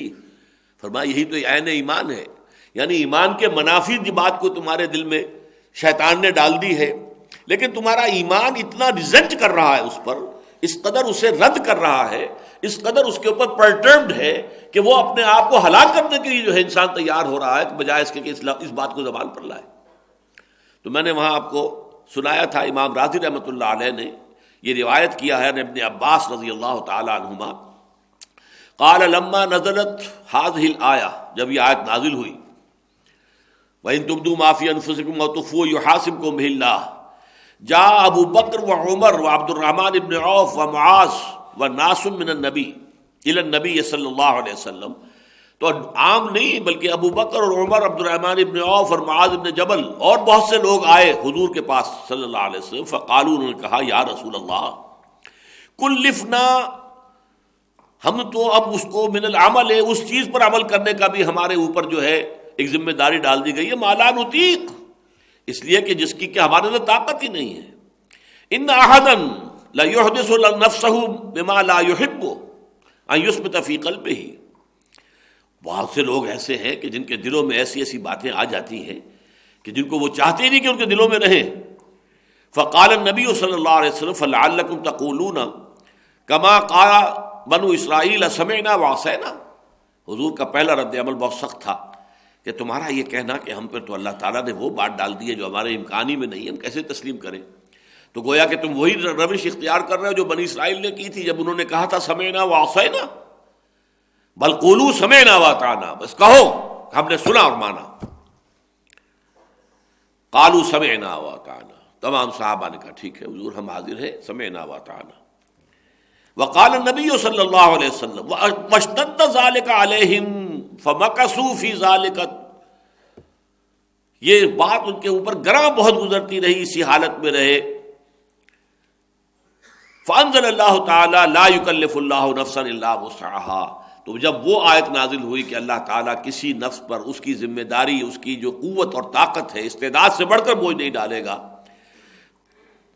قال النبی صلی اللہ علیہ وسلم ان اللہ تجاوز عن امتی، حضور نے فرمایا آج کے بعد سے میرے امت کے اللہ تعالیٰ نے ان تمام چیزوں سے تجاوز اختیار کر لیا ہے، معافی کا اعلان کر دیا ہے۔ ما کل ما حدثوا به انفسهم، کہ جو بھی ان کے دلوں کے اندر باتیں آئیں، ما لم یعملوا به او یتکلموا به، جب تک کہ وہ اس پر عمل نہ کرے یا اس کو ظاہر نہ کرے۔ اگر زبان پر لائیں گے تو پکڑ ہو جائے گی، عمل کریں گے تو پکڑ ہو جائے گی، لیکن دل میں آنے والے خیالات کے اوپر پکڑ نہیں ہے۔ وہی بات یہاں آئی ہے قل ان تخفوا ما فی صدورکم او تبدوہ، اے نبی کہہ دیجئے کہ چاہے تم جو کچھ تمہارے سینوں میں ہے اسے چھپاؤ اور چاہے تم اسے ظاہر کرو۔ یعلم اللہ، اللہ تعالیٰ کے علم میں تو وہ بہرحال ہے۔ وَيَعْلَمُ مَا فِي السَّمَاوَاتِ وَمَا فِي الْأَرْضِ، اور وہ جانتا ہے جو کچھ کے آسمانوں میں ہے اور جو کچھ کے زمین میں ہے۔ وَاللَّهُ عَلَىٰ كُلِّ شَيْءٍ قدیر، اللہ ہر چیز پر قادر ہے۔ یوم تجد کل نفس ما عملت من خیر محضرا، جس دن کے ہر جان، اب یہ نفس آ گیا، یوم تجد کل نفس، ہر جان وہ پائے گی ما عملت من خیر محضرا وما عملت من سوء، ہر وہ شے جو اس نے اچھائی کی ہوگی اس کے سامنے موجود پائے گی، اور ہر وہ شے جو اس نے برائی کی کمائی ہوگی اپنے سامنے موجود پائے گی۔ فمن يعمل مثقال ذرة خيرا يره ومن يعمل مثقال ذرة شرا يره، یوم تجد کل نفس ما عملت من خیر محضرا وما عملت من سوء، حاضر پائے گی اپنے سامنے ہر جان جو بھی خیر اس نے کمایا تھا اور جو بھی شر۔ تود لو ان بینها وبینہ امدا بعیدا، اس وقت انسان یہ چاہے گا، وہ جان یہ چاہے گی کاش میرے اور میرے اس اعمال نامے، میرے ان اعمال کے مابین ایک بہت طویل خلیج حائل ہو جائے، بہت فاصلہ ہو جائے، امدا بعیدا۔ وَيُحَذِّرُكُمُ اللَّهُ نَفْسَهُ، اور اللہ تعالیٰ تمہیں خبردار کر رہا ہے، ڈرا رہا ہے اپنی ذات سے۔ وَاللَّهُ رَءُوفٌ بِالْعِبَادِ، اور کہ اللہ تعالیٰ جہاں پکڑنے والا ہے، جہاں سزا دینے والا ہے، جہاں سریع الحساب ہے، شدید العقاب ہے، وہاں پر وہ واللہ رؤوف بالعباد، وہ اپنے بندوں کے حق میں بڑا مہربان بھی ہے، بہت نرم بھی ہے، بہت مہربان بھی ہے۔ قل ان کنتم تحبون اللہ فاتبعونی، اب یہ جو چند آیات ہیں ان میں بعض چیزوں کا بہت اہم موضوع جو ہے اس کا بڑا ایک جو سمجھیے کہ جامع خلاصہ آ گیا ہے۔ ایک ہے اطاعت رسول، ایک ہے اتباع رسول۔ اطاعت اور محبت دونوں کے اعتبار سے اللہ اور رسول بریکٹڈ ہے۔ اللہ کی اطاعت، رسول کی اطاعت، اللہ کی محبت، رسول کی محبت، یہ بریکٹڈ ہے، محبت کے اعتبار سے بھی اور اطاعت کے اعتبار سے بھی۔ لیکن اللہ کے ساتھ جب یہ اطاعت اور محبت دونوں جمع ہوتے ہیں تو اس کا مجموعہ بنتا ہے عبادت۔ رسول کے لیے جب اطاعت اور محبت جمع ہوں گے تو اس کا مجموعہ بنے گا اتباع، پیروی کرنا۔ اس لیے کہ ظاہر بات ہے اللہ کی ہم پیروی نہیں کر سکتے، اللہ کی قدرت، اللہ کی شان، اللہ کے اختیارات، ہم ظاہر بات ہے اللہ جو کچھ کرتا ہے اس کی نقل نہیں کر سکتے، ہم اس کی پیروی نہیں کر سکتے، لیکن محمد صلی اللہ علیہ وسلم انسان تھے، ظاہر بات ہے نبی تھے، ان پر وحی آئی ہے، اللہ کی رحمتیں تھیں، نہ فضلہ کان علیک کبیرہ، سب کچھ ہے، لیکن بہرحال انسان تھے، عام انسانوں کی طرح پیدا ہوئے تھے، آپ کے والدین بھی تھے، ماں بھی تھی، والد بھی تھے، آپ پر بچپن بھی آیا ہے، لڑکپن بھی آیا ہے، پھر آپ پر جوانی بھی آئی ہے، سارا وہ ادوار گزرے ہیں، وہ سارے تقاضے آپ کے ساتھ بھی تھے، چاہے بھوک کا معاملہ ہو، پیاس کا معاملہ ہو، جنسی طلب ہو، سارے تقاضے آپ کے ساتھ تھے۔ اس اعتبار سے اتباع ہم کر سکتے ہیں محمد الرسول اللہ کا، اتباع اللہ کا نہیں ہو سکتا۔ اللہ کی تو عبادت، اس کی حمد، اس کی ثنا، اس کا شکر، اطاعت، اور اس کے ساتھ اس کے لیے یہ رشتہ ہوگا ہمارا محبت کا۔ اس حوالے سے جان لیجئے کہ اطاعت اللہ کی، اللہ کے رسول کی، محبت اللہ کی، اللہ کے رسول کی، لیکن اطاعت خداوندی اور محبت خداوندی جمع ہوں گی تو عبادت کا مفہوم پیدا ہوگا، اور جب رسول کے لیے اطاعت اور محبت دو جمع ہوں گی تو یہ اتباع کا جذبہ ہوگا۔ اس اتباع کا مقام کیا ہے وہ اس آیت سے سمجھیے۔ قل ان کنتم تحبون اللہ فاتبعونی یحببکم اللہ، اے نبی ان سے کہہ دیجئے اگر تم اللہ سے محبت کرتے ہو تو میرا اتباع کرو، یحببکم اللہ، اللہ تم سے محبت کرے گا، تم صرف محب نہیں رہو گے، محبوب بن جاؤ گے اللہ کے، وَيَغْفِرْ لَكُمْ ذُنُوبَكُمْ، اور تمہارے گناہوں کو بخش بھی دے گا، واللہ غفور الرحیم، اللہ غفور ہے اور رحیم ہے۔ قُلْ اطیعوا اللہ واطیعوا الرسول، اب دوسرا لفظ ہے اطاعت، کہہ دیجئے اطاعت کرو اللہ کی اور اطاعت کرو رسول کی، اطیعوا اللہ والرسول فإن تولوا فإن اللہ لا يحب الکافرین، پھر اگر یہ روگردانی کریں تو اللہ کافروں کو بالکل پسند نہیں کرتا۔ یہاں در حقیقت ان دو آیات میں اطاعت رسول اور اتباع رسول کا فرق واضح کیا گیا۔ اطاعت اللہ کی اور اطاعت رسول کی یہ بریکٹڈ ہے، اور اس اعتبار سے سورہ نساء میں خیر بہت تفصیل سے یہ بات آئے گی، من یطع الرسول فقد اطاع اللہ، جو رسول کی اطاعت کرتا ہے وہ اللہ کی اطاعت کرتا ہے۔ من رسول الا لیطاع باذن اللہ، ہم نے نہیں بھیجا کوئی رسول مگر اس لیے کہ اس کی اطاعت کی جائے اللہ کے حکم سے۔ اطاعت رسول تو گویا کہ اسلام کا لازمی تقاضا ہے، اگر یہ نہیں کرتے تو اسلام نہیں ہے بلکہ پھر وہ کفر رہ جائے گا۔ فَإِن تَوَلَّوْا فَإِنَّ اللَّهَ لَا يُحِبُّ الْكَافِرِينَ، اگر یہ روگردانی کریں، یہ گردن موڑ لیں، رخ پھیر لیں، تو اللہ ایسے کافروں کو پسند نہیں کرتا۔ گویا کہ اطاعت سے انکار، اطاعت خداوندی سے اور اطاعت رسول سے انکار صلی اللہ علیہ وسلم، یہ کفر ہے۔ البتہ اطاعت اور اتباع میں فرق کیا ہے اس کو نوٹ کر لیجئے۔ دیکھیے اطاعت جو ہے وہ ہے کسی حکم پر، یہ کرو، اور آپ اسے حکم کو بجا لا رہے، یہ اطاعت ہے۔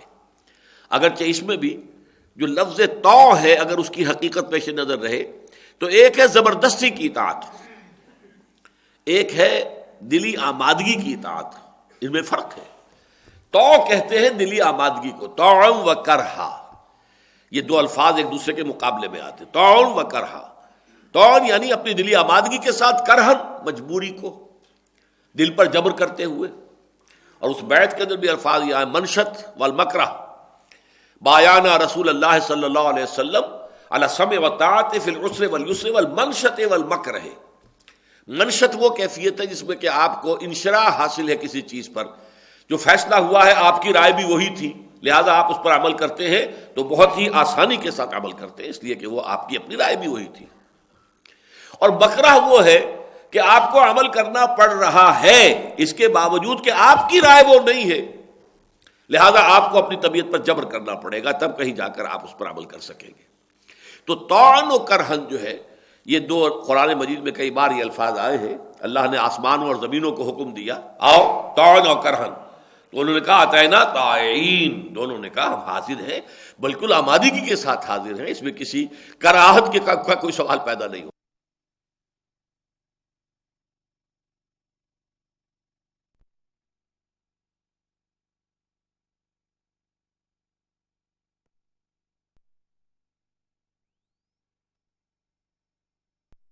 اطاعت بھی کہتے ہیں اپنی آمادگی قلب کے ساتھ کسی کی بات کو مان لینا، لیکن ظاہر بات ہے کہ اس کا دائرہ ہوگا حکم کے ساتھ، یہ کرو یہ نہ کرو۔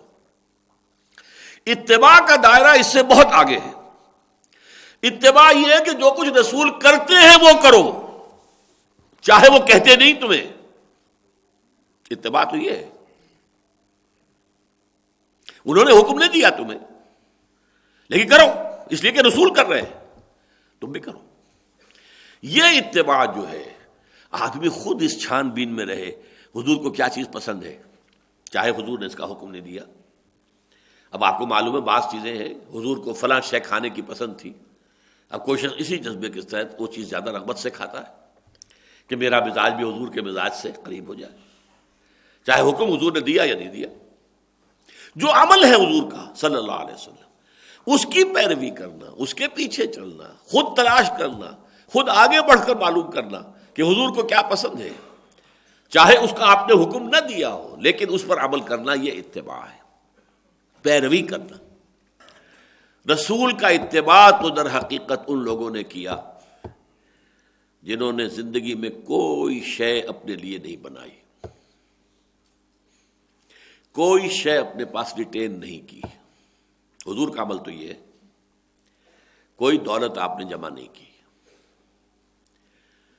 کوئی جائیداد آپ نے نہیں بنائی۔ اتباع تو یہ ہوگا،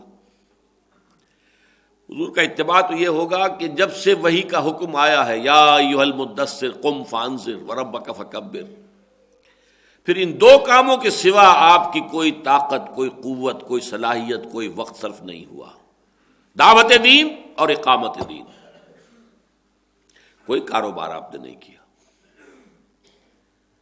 کوئی دنیاوی دھندا نہیں کیا۔ جسم و جان کے جو ناگزیر تقاضے ہیں، ظاہر بات ہے کچھ تھوڑی سی استراحت، تھوڑا سا سو لینا، اور جو بھی جسم کے تقاضے ہیں ان کو پورا کر لینا، باقی اس کے سوا جو وقت تھا، جو قوت تھی، جو توانائی تھی، جو صلاحیت تھی، وہ کل کی کل وقف تھی اس کام کے لیے۔ ادع الی سبیل ربک بالحکمۃ والموعظۃ الحسنۃ وجادل باللتی احسن، اور لیظہرہ علی الدین کلہ۔ اب اصل میں تو اتباع ہوگا اسی رخ پر اپنی زندگی کو ڈھال لینا۔ اب اس میں بھی دو چیزیں ہوں گی، ایک کیفیت ہے ایک کمیت ہے۔ کمیت میں وہاں تک پہنچ جانا یہ بہت مشکل ہے، بہت مشکل ہے، البتہ ناممکنات میں سے نہیں ہے۔ حضور کے ساتھ بھی ایسے صحابہ موجود تھے جنہوں نے یہی روش اختیار کی، ایک پیسہ نہ کمایا نہ رکھا، کچھ آ گیا، کچھ صدقہ خیرات کہیں سے مسجد نبوی میں تو اصحاب صفہ نے کھا لیا، نہیں آیا تو بھوکے سو رہے ہیں، کئی وقت کے فاقے آ رہے ہیں۔ وہ تو ہر وقت لگے ہوئے ہیں، حضور کے دامن سے چمٹے بیٹھے ہیں کہ ایک ایک لمحہ بھی جو حضور باہر آ کر اپنے گھر سے باہر بسر کرتے تھے ہمیں ان کے آپ کی صحبت حاصل ہو، جو بھی لفظ آپ کی زبان مبارک سے نکلے اسے ہم حرز جان بنا لیں۔ یہی وجہ ہے حضرت ابو ہریرہ ہزارہ حدیثیں انہوں نے نقل کر دی، اصحاب صفہ میں سے تھے، کوئی کاروبار تو نہیں کرتے تھے۔ اس کے بعد صوفیاء کرام نے اس لحظ پر زندگی گزاری ہے، کاروبار نہیں کیے۔ شیخ معین الدین اجمیری یہاں پر کوئی کاروبار کرنے نہیں آئے تھے، کوئی ایکسپورٹ امپورٹ کرنے نہیں آئے تھے، جو بھی اس وقت ان کا تصور تھا اللہ کے دین کی بات پہنچانا اور اللہ کی طرف لوگوں کو بلانا، اس کے لیے آئے تھے۔ اپنے اپنے زمانے کے حالات ہوتے ہیں، ان میں ظروف و احوال جو ہے ان کی مناسبت ہوتی ہے، اس کو ذہن میں رکھنا وہ بالکل دوسری بات ہے، لیکن یہ کہ فرق سمجھ لیجئے کہ انہوں نے، وہ تو یہ جو بابا فرید الدین گنج شکر رحمۃ اللہ علیہ، ان کے بارے میں آتا ہے کبھی صرف نمک سے روٹی کھا رہے، سوکھی روٹی نمک کے ساتھ اور کچھ بھی نہیں۔ اب ان کے اگر مزاروں کو لوگوں نے جو ہے دکان بنا لیا اور دھندا بنا لیا اور پھر عیاشیاں کی اور کتے پالے اور نہ معلوم کیا کیا کچھ کیا، ان کی جو اوقاف زمینیں تھیں ان کو منتقل کروا لیا پٹواریوں کے ذریعے سے اپنے نام پر، اپنی بڑی بڑی جاگیر، یہ ان کے کام ہے۔ اس سے بابا فرید الدین گنج شکر رحمۃ اللہ علیہ پر تو کوئی حرف نہیں آتا۔ انہوں نے جو کچھ کیا تھا وہ کچھ اور تھا، یہ کام تو نہیں تھا جو دیوان صاحب کر رہے ہوں یا کوئی اور ان کے جو بھی گدی نشین ہے جو کر رہے ہیں۔ تو یہ ناممکنات میں سے نہیں ہے مشکل، اور لیکن مشکل کے ساتھ ہی یہ ہے کہ اللہ تعالیٰ اگر کوئی شخص اس کا عزم کر لے تو اللہ اس کے لیے آسان بھی کرتا ہے. فَسَنُيَسِّرُهُ لِلْيُسْرَىٰ، اللہ اس کے لیے آسانی پیدا کرتا ہے. یہ اتباع کا جو میں تقاضا آپ کو بتاؤں، یہ اتباع کامل اگر کہا جائے اسے اس پہلو سے، ویسے تو یہ کہ اتباع بہت سے اعتبارات سے تو حضور کا ناممکن ہے، اور بعض چیزوں میں حضور نے روکا ہے. آپ 100 میں وصال رکھتے تھے، یعنی آج روزہ رکھا ہے، شام کو افطار نہیں کیا، وہی روزہ رات کو بھی چل رہا ہے، اگلے دن بھی چل رہا ہے، اگلے شام کو جا کے افطار کیا تو 2 دن کا 100 میں وصال ہو گیا. یہ 2 روزے وصل ہو گئے، جمع ہو گئے، لیکن ایک ہی روزے کی شکل میں. 3 روز کا بھی 100 میں وصال حضور رکھتے تھے. لیکن صحابہ کو آپ نے روک دیا، قطعاً نہیں. بعض نے کہا بھی حضور آپ رکھتے ہیں، حضور آپ نے فرمایا ایکم مثلی، تم میں سے کون ہے مجھ جیسا؟ ابھی تو عند ربی ہوا یطعمنی ویسقینی، میں تو اپنے رب کے پاس رات بسر کرتا ہوں، وہ مجھے کھلاتا بھی ہے پلاتا بھی ہے، تم یہ کام نہیں کر سکتے. تو بعض چیزیں وہ جن پر روک دیا، آپ اتباع نہیں کر سکتے ان میں حضور کا صلی اللہ علیہ وسلم. 100 میں وصال اس کی بہت بڑی مثال ہے، لیکن یہ شے ناممکن نہیں ہے. لیکن یہ تو ممکن ہے کہ بیشتر اور بہتر وقت اس کام کے لیے صرف کر دیا جائے، یہ تو ممکن ہے. اس میں ہرگز کوئی، یعنی اس رخ پر تو زندگی ہو، دعوت دین اور اقامت دین کی جد و جہد جو ہے وہ شامل تو ہو جائے آپ کے پروگرام میں. اور اس کو پھر یہ کہ جیسے جیسے اللہ تعالیٰ توفیق دے، ہمت دے، اس کے اندر بڑھوتری ہوتی رہے. آپ ادھر سے لیں گے تو ادھر ڈالیں گے، ادھر سے کچھ وقت جو ہے نکالیں گے، جس کو تبلیغی جماعت کے لوگ کہا کرتے ہیں، بڑی پیاری اصطلاح انہوں نے ایجاد کی ہے، تفریغ اوقات، وقت کو فارغ کرنا. وقت آپ کا پورا آکوپائڈ ہے، دنیا کی جد و جہد ہے، کاروبار ہے، یہ ہے وہ ہے، پوری طرح وقت جو ہے وہ آکوپائڈ ہے. اس میں سے نکالنا ہوگا وقت، تفریغ اوقات، فارغ کرنا. تب ادھر سے نکالیں گے تو ادھر ڈالیں گے، ادھر اس وقت کو صرف کریں گے. اتباع کا کوئی سوال اس کے بغیر نہیں ہے. اب یہ ہمارے دھوکے ہیں جو ہم نے اپنے آپ کو دے رکھے ہیں. کچھ لوگ سمجھتے ہیں میں جی برش نہیں کروں گا، مسواک کروں گا. اتباع کا تقاضا یہ ہے کہ مسواک کی جائے، ٹھیک ہے، یہ میں اس کا انکار نہیں کرتا. لیکن اگر آپ کا اتباع صرف یہیں تک محدود ہے اور باقی آپ کی ساری زندگی تو لگ رہی ہے دنیا کمانے کے اندر، یہ اتباع نہیں، یہ دھوکہ ہے، یہ فراڈ ہے. یخادعون اللہ والذین آمنوا وما یخدعون الا انفسهم، یہ تو پھر دھوکہ ہے جو اللہ کو اور اہل ایمان کو دینے کی کوشش کی جا رہی ہے. اور اس میں یہ کہ یہاں پر جہاں قلم رکھا جاتا ہے وہاں مسواک کھڑی ہوئی ہے، یہ گویا کہ ہمارا یہ علم ہے، یہ نشان ہے ہمارا، یہ امتیازی ایک نشانی ہے. یہ چیزیں نہیں ہیں. اتباع تو یہ ہے ان صلاتی و نسکی و محیای و مماتی للہ رب العالمین. اور اسے بھی دے اللہ ہمت دے، آخر انسانوں ہی میں سے صوفیاء کرام تھے، کوئی وہ جنات میں سے نہیں تھے، کوئی فرشتوں میں سے نہیں تھے، امتی تھے.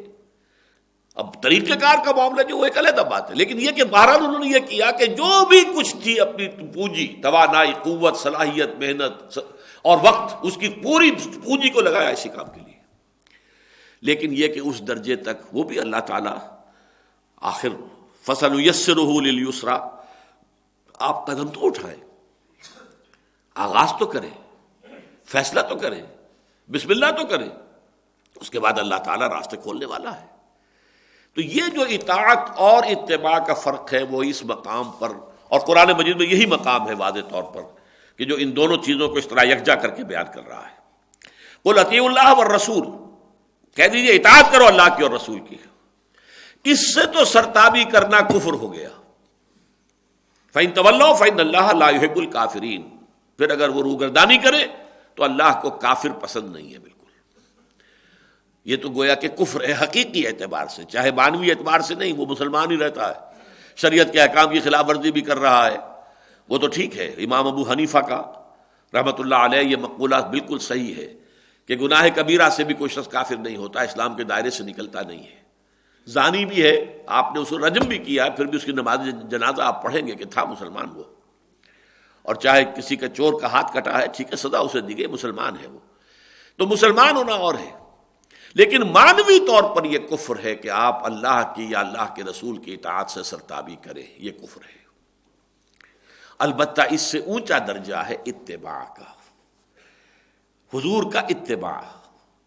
اور اس میں دیکھیے قل ان کنتم تحبون اللہ فاتبعونی، کیونکہ ایمان کا تقاضا ہے.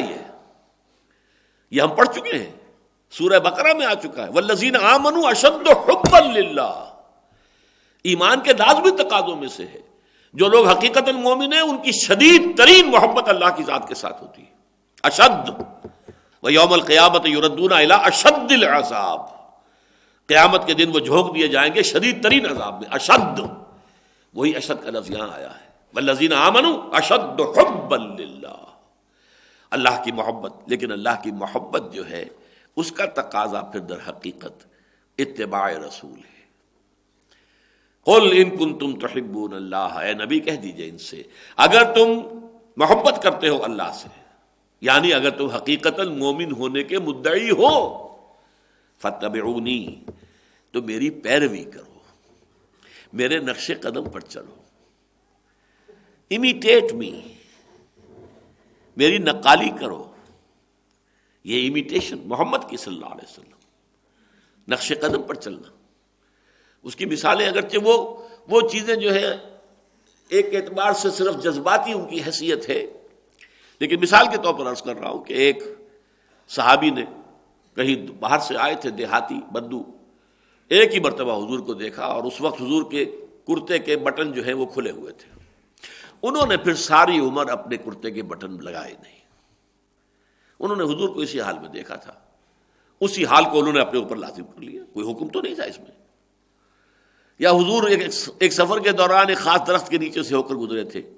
عبداللہ ابن عمر رضی اللہ تعالیٰ عنہ پھر اہتمام کرتے تھے جب کبھی ادھر سے گزر رہا ہوتا تو اس درخت کے نیچے سے ہو کر گزرتے تھے. حالانکہ یہ چیزیں جو ہے ان کی کوئی اہمیت نہیں دین میں، لیکن ایک نفسیاتی اور جذباتی کیفیت، ایموشنل، اور یقیناً حضور کے ساتھ ایک ایموشنل تعلق جو ہے وہ مطلوب ہے، پسندیدہ ہے، مقصود ہے.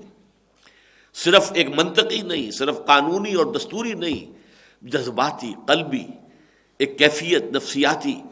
یہ کیفیت جو ہے یہ ہونی لازم ہے. محمد رسول اللہ صلی اللہ علیہ وسلم، یہ ہمارے سورہ حجرات کے درس کا ایک لازمی حصہ ہے کہ ہماری اجتماعی زندگی کے دو ستون ہیں. ایک ستون ہے اللہ اور اس کے رسول کے احکام کی پابندی، لا تقدموا بین یدی اللہ ورسولہ، اور دوسرا ستون ہے اللہ کے رسول کی محبت اور احترام اور ادب اور تعظیم. لا ترفعوا اصواتکم فوق صوت النبی ولا تجہروا له بالقول کجہر بعضکم لبعض ان تحبط اعمالکم وانتم لا تشعرون. کبھی اپنی آواز کو نبی کی آواز سے بلند نہ کر بیٹھنا. کبھی جس طرح بلند آوازی سے آپس میں ایک دوسرے سے بات کرتے ہو ایسے کہیں گفتگو نہ کر بیٹھنا اللہ کے رسول کے ساتھ، مبادا تمہارے سارے اعمال ہبط ہو جائیں تمہیں پتہ بھی نہ چلے. یہ اتنا بڑا جرم ہے. اس لیے کہ احترام، تعظیم اور محبت رسول یہ ہماری اجتماعی زندگی کا ستون ہے. بلکہ میں نے تو اس کے لیے جو مثال جو وضع کی ہے وہ بہترین ہے کہ دائرہ ہے، دائرے کا ایک مرکز ہے، اور دائرے کا ایک یہ سرکمفرنس ہے. دائرہ ہماری اجتماعی زندگی کا یہ سرکمفرنس ہے، اللہ اور اس کے رسول کے احکام. ان کے اندر اندر ہم رہیں گے. مباحات کا دائرہ، ان سے باہر حرام. لا تقدموا بین یدی اللہ ورسولہ، اللہ اور اس کے رسول کے احکام کے دائرے سے باہر نہ نکلو. لیکن اس دائرے کا مرکز ہے محمد الرسول اللہ کی شخصیت، دل نواز شخصیت، محبوب شخصیت. اور اس اعتبار سے کہ محبت خداوندی اور محبت رسول میں بڑا باریک سا فرق ہے. اس لیے کہ حضور کی جو کیفیات تھی انہیں ہم اپنے اوپر طاری کر سکتے ہیں. اللہ تعالیٰ کا معاملہ بہت وراء الورا ثم وراء الورا ثم وراء الورا. حضور کے قلب مبارک پر جو کیفیت ہوئی ہوگی جب حضرت حمزہ کی اعضا بریدہ لاش آئی ہے سامنے، کچھ نہ کچھ اندازہ ہم کر سکتے ہیں. کیا قلب مبارک پر بیت رہی ہوگی جب آپ کے زبان مبارک سے یہ الفاظ نکل گئے، اما حمزہ فلا بواکی لہو، ہائے حمزہ کے لیے تو کوئی رونے والی بھی نہیں ہے. کیا کیفیت ہوگی؟ یا کیا کیفیت ہوگی جب حضرت فاطمہ رضی اللہ تعالیٰ عنہ آئی ہیں، ابا جان دیکھیے یہ میرے ہاتھوں میں گٹے پڑے ہوئے ہیں چکی چلا چلا کر، اور یہ میرے کندھے کے اوپر بدی پڑی ہوئی ہے، مشکیزہ میں لے کر آتی ہوں، پانی بھر کر لے کر آتی ہوں. اب تو عام مسلمانوں کے گھروں میں بڑی وسعت ہو گئی ہے، فراوانی ہے. مجھے بھی کوئی کنیز، کوئی غلام عطا ہو جائے تاکہ یہ میرے گھر کے کام کاج میں میرا مدد کر دے، میرا ہاتھ بٹا دے. فرمایا حضور نے، نہیں بیٹی، یہ چیزیں ہمارے لیے نہیں. میں تمہیں اس سے بہتر شے دیتا ہوں. ہر نماز کے بعد 33 مرتبہ سبحان اللہ، 33 مرتبہ الحمدللہ، 33 یا 34 مرتبہ اللہ اکبر کہہ لیا کرو. لیکن کیا قلب پر گزری ہوگی، فاطمہ تو بضعۃ منی، فاطمہ میرے جگر کا ٹکڑا ہے. لیکن وہ جگر کے ٹکڑے نے دکھایا ہے کس کو دکھایا ہے؟ جو اس وقت شہنشاہ عرب ہے، وہ شہزادی کا حال یہ ہے۔ تو ہم کیفیات کا کچھ نہ کچھ ہم ادراک کر سکتے ہیں۔ اللہ کا معاملہ بالکل ہے جیسے کہ شاید حضرت مسیح کا قول یہ آیا ہے نا سورہ مائدہ میں، تعلم ما فی نفسی ولا اعلم ما فی نفسک، اے اللہ تو تو جانتا ہے جو کچھ میرے جی میں ہے، میں نہیں جانتا جو کچھ تیرے جی میں ہے۔ ہم کیسے جان سکتے ہیں؟ لہذا در حقیقت یہ محبت خداوندی اور محبت رسول، ان میں ایک بڑا باریک سا فرق ہے۔ لیکن ان دو آیتوں کے حوالے سے جو بات سمجھنے کی تھی، جس کو میں چاہتا تھا، جس کے لیے آج خاص طور پر میں نے اس کا اعلان بھی کیا تھا، کہ یہ جو ہے اتباع رسول جس کا درجہ یہ ہے، ان کنتم تحبون اللہ فاتبعونی یحببکم اللہ، اللہ تعالیٰ تمہیں محبوب رکھے گا۔ پھر دیکھیے کس قدر یہ ڈاؤن ٹو دی گراؤنڈ بات ہو رہی ہے۔ اس کا مطلب یہ نہیں تم معصوم ہو جاؤ گے، فرشتے ہو جاؤ گے، تم سے کوئی خطا ہوگی نہیں، یو ول ریمین ہیومنز، غلطی تم سے پھر بھی ہو سکے گی۔ گاہ میری نگاہ تیز چیر گئی دل وجود، گاہ الجھ کے رہ گئی میرے توہمات میں۔ کبھی کبھی ایسا بھی ہوتا ہے انسان کے لیے، کبھی انسان جو ہے وہ اپنے ناک تلے کے پتھر سے ٹھوکر کھا جاتا ہے، اور کبھی اسے دور تک کی منزل اپنی صاف نظر آ رہی ہوتی ہے۔ یہ ہوتا ہے، لغزش ہو سکتی ہے، خطا ہو سکتی ہے۔ الانسان مرکب من الخطاء والنسیان ویغفر لکم ذنوبکم۔ اتباع کا یہ دوسرا نتیجہ نکلے گا، ایک تو تم محبوبیت خداوندی کے مقام پر آ جاؤ گے، اور نمبر دو جو بھی تمہاری خطا ہے اللہ معاف فرمائے گا۔ کہیں لغزش ہو گئی، کہیں پاؤں پھسل گیا، کہیں گر گئے، پھر اٹھے، چلے آگے چلے۔ انما التوبۃ علی اللہ للذین یعملون السوء بجہالۃ ثم یتوبون من قریب، اللہ نے اپنے ذمے قرار دیا ہے ان لوگوں کی توبہ کو قبول کرنا جو کہیں جذبات میں اور جہالت میں، نادانی میں کوئی غلط کام کر بیٹھے، پھر فوراً توبہ کریں، فوراً توبہ کرو اور اٹھ جاؤ۔ قل ان کنتم تحبون اللہ فاتبعونی یحببکم اللہ ویغفر لکم ذنوبکم واللہ غفور رحیم۔ اس میں اتباع کا جو میں نے، ویسے تو یہ کہ چھوٹے چھوٹے اتباع، یہ لفظ میں استعمال کر رہا ہوں آج کل کافی عرصے سے، میکرو سننا، مائکرو سننا، اس کو آپ لے سکتے ہیں۔ میکرو اتباع، مائکرو اتباع، چھوٹا چھوٹا اتباع بھی ہے، حضور کے ہر نقش قدم کی پیروی، آپ کا انداز، آپ سرما ڈالتے تھے کس طرح سے ڈالتے تھے، پہلے کون سی آنکھ میں سلائی پھیرتے تھے، پھر کس میں، جتنا بھی ہو سکے۔ لیکن ہمارے یہاں بدقسمتی سے میں ان چیزوں کا تذکرہ کم اس لیے کرتا ہوں کہ ان چیزوں پر تو زور ہمارے ہاں ہے۔ اتنی موٹی کتاب اسوہ رسول کے نام کی لکھی ہوئی ہے، اور ایک بہت بڑی شخصیت نے لکھی ہوئی ہے، وہ بس یہی چیزیں ہیں۔ اس اسوے میں انہیں وہ نظر ہی نہیں آتا، وہ دعوت دین کے لیے جد و جہد اور اقامت دین کے لیے وہ جو بھی مشقتیں جھیلی ہیں وہ اس اسوے میں کہیں ہے ہی نہیں۔ حالانکہ قرآن میں جہاں یہ لفظ اسوہ آتا ہے، لقد کان لکم فی رسول اللہ اسوۃ حسنہ، وہ کہاں آ رہا ہے؟ وہ تو آیا ہے اس موقع پر، غزوہ احزاب کے موقع پر، جب حضور کے پیٹ پر شکم مبارک کے اوپر 2 پتھر بندھے ہوئے تھے، اور آپ جو ہے اس حالت میں بھی خندق میں سے جب یہ توڑ کر جب پتھر جو ہے لوگ توڑ رہے تھے، اور حضور اٹھا کر اپنے کندھے پر لا کر باہر ڈال رہے تھے، مزدوری کر رہے تھے اس وقت۔ یہ تھا اسوہ، لقد کان لکم فی رسول اللہ اسوۃ حسنہ۔ وہ اسوہ ہمارے ذہن سے خارج، یہ اتباع ہمارے ذہن سے خارج۔ اتباع رہ گیا ہے تو ان چھوٹی چھوٹی چیزوں میں۔ ہم ان چھوٹی چیزوں کی نفی نہیں کرتے، لیکن اس کا خاص طور پر اس لیے ذکر نہیں کرتے کہ وہ تو معلوم ہے، ہمارے معاشرے میں پھیلی ہوئی ہے۔ ہمارے ہاں دینداری کا جو بھی تصور ہے، نیکی کا جو بھی تصور ہے، پرہیزگاری کا اور تقویٰ کا جو بھی تصور ہے، ان میں یہی چیزیں رہ گئی اور تو کچھ ہے نہیں۔ لہذا جو شے نہیں ہے اس کو ایمفیسائز کرنا پڑتا ہے۔ اصل اتباع تو یہ ہے محمد الرسول اللہ کا، اصل سنت تو یہ ہے محمد الرسول اللہ کی، اصل اسوہ تو یہ ہے محمد الرسول اللہ صلی اللہ علیہ وسلم کا۔ دعوت دین، اقامت دین کی جد و جہد کے لیے وقف ہوں، آپ کے دن رات، آپ کی صلاحیتیں، آپ کی قوتیں، ان میں سے منیمم جو آپ کے لیے ضروری ہے صرف وہی آپ لیں، اور باقی کو آپ فارغ رکھیں اللہ کے دین کی اقامت، اللہ کے دین کی دعوت کے لیے۔ بارک اللہ لی ولکم فی القرآن العظیم ونفعنی وإیاکم بالآیات والذکر الحکیم۔